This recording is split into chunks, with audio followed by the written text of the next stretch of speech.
अभी हमारा नाम है। तो अब हमारे लिए सर में डूब मरने की बात है। हो सकता है उसके क्राइटेरिया आजकल के हिसाब से हों, कुछ पुराने हिसाब से हों, लेकिन क्राइटेरिया में अगर हम फिट नहीं हो पा रहे हैं, इसका मतलब समय के हिसाब से हम अपने आप को समायोजित नहीं कर पाए। अगर हम समय के हिसाब से समायोजित नहीं कर पाए तो हमको अब करना पड़ेगा। तो विकास के इस क्रम को आगे बढ़ाना है एजुकेशन के माध्यम से, अवेयरनेस के माध्यम से। और या तो हो आदमी पढ़ा या तो कढ़ा। तो पढ़ने वाले को कढ़ना तो पड़ता ही पड़ता है।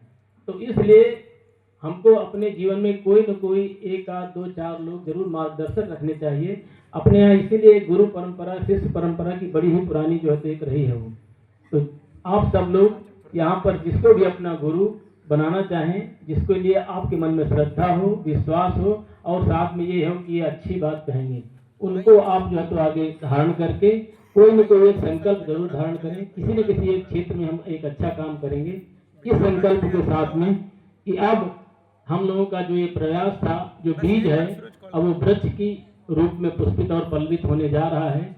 और वृक्ष में भी अगर पीपल वृक्ष बनता है तो उसकी महिमा अपार हो जाती है। तो मेरी आप सब लोगों से यही करबद्ध निवेदन है कि आज हमारे आने का सार्थक प्रयास यही होगा जब हम अपने मन में एक संकल्प लेकर जाएं, एक उमंग लेके जाएं, एक मन में जो है एक इस तरीके से जो है सोचें कि कैसे हम क्या कर सकते हैं किस क्षेत्र में। जैसे कर्नल विजय मान सिंह ने सोचा, आप समझ सकते हैं। आप जब ये ब्लॉक लेके घूम रहे थे तो कई बार बड़े दुखी हो जाते थे कि आपने कहाँ मुझे फंसा दिया है।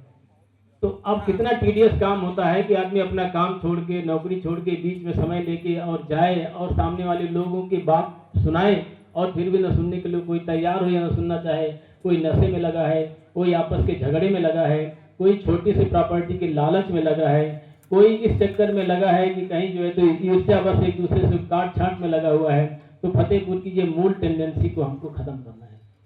छोटी छोटी बातों में हम आपस में एक दूसरे से उलझते रहते हैं, लड़ते रहते हैं, ईर्ष्या करते हैं और पता चला छोटी सी तकलीफ होती है तो ना तो कई बार शहर में कोई अच्छा डॉक्टर मिलता है, फिर हमको कानपुर, लखनऊ, इलाहाबाद भागना पड़ता है, ना कोई अच्छा टीचर मिलता है, हायर एजुकेशन के लिए बच्चों को बाहर जाना पड़ता है। लेकिन आप देखिए समय बदला है, आपके मेडिकल कॉलेज में पूरे देश के बच्चे आ रहे हैं, पूरे डिस्ट्रिक्ट के नहीं आते हैं। जहाँ से जो बच्चा क्वालिफाई करके आता है और साथ में जो है तो मेरिटोरियस होता है, मेरिट के हिसाब से जब उसको भरते हैं उसके हिसाब से बच्चे आते हैं। उसमें कुछ डिस्ट्रिक्ट के प्रतिनिधित्व भी होंगे।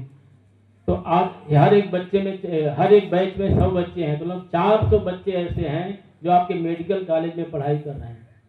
तो धीरे धीरे हम इस तरीके से और इंस्टीट्यूट बनाएं, अच्छे कॉलेज बनाएं, साथ में जो है तो किसी न किसी फील्ड में चांस ये था कि इंडस्ट्रियल एरिया होने के बावजूद भी हम लोग जो है तो उसका सदुपयोग नहीं कर पाए। जस्ट बिकॉज ऑफ कि लॉ एंड ऑर्डर की प्रॉब्लम रही, हमने अपनी मेंटेलिटी नहीं बदली, लोगों को हमने आश्रय नहीं दिया, विश्वास और सत्य की जीत से हम जो है तो पीछे हट गए। तो कोई अपने यहाँ निवेश तभी करता है जब उसको ये भरोसा हो कि यहाँ के लोग अच्छे हैं और सहयोग मिलेगा। तो आप सब लोगों से मेरा निवेदन यही है कि अपने जितने भी आपकी जानकारी में लोग हैं, आपके रिश्तेदार हैं, फ्रेंड्स हैं, जो यहाँ से बाहर रहते हैं, उनको जरूर अपने घर में आमंत्रित किया करें। कोशिश करें कि उसको हर साल में 2 बार, 4 बार, 10 बार, 20 बार, क्योंकि जो यहाँ से निकला हुआ है जनरली उसका एक्सपोजर ज़्यादा है, चाहे वो प्राइवेट सेक्टर में हो चाहे गवर्नमेंट सेक्टर में हो। और जब ये सब लोग बाहर जाते हैं कहीं घूमने देश विदेश, तो एक बार की विजिट में 1 लाख, 2 लाख, 4 लाख रुपए खर्च करके आते हैं। अगर आप लोग इनको अपने यहाँ रेगुलर विजिट कराने लगेंगे तो इससे फतेहपुर की इकोनॉमी धीरे धीरे और बूस्ट होगी और साथ में आपस में प्रेम और भाईचारा बढ़ेगा। हो सकता है कि थोड़ा बहुत प्रॉपर्टी में उनको हिस्सा देना पड़ जाए आपको, लेकिन आगे आने वाली जनरेशन का फायदा आप ही का होगा।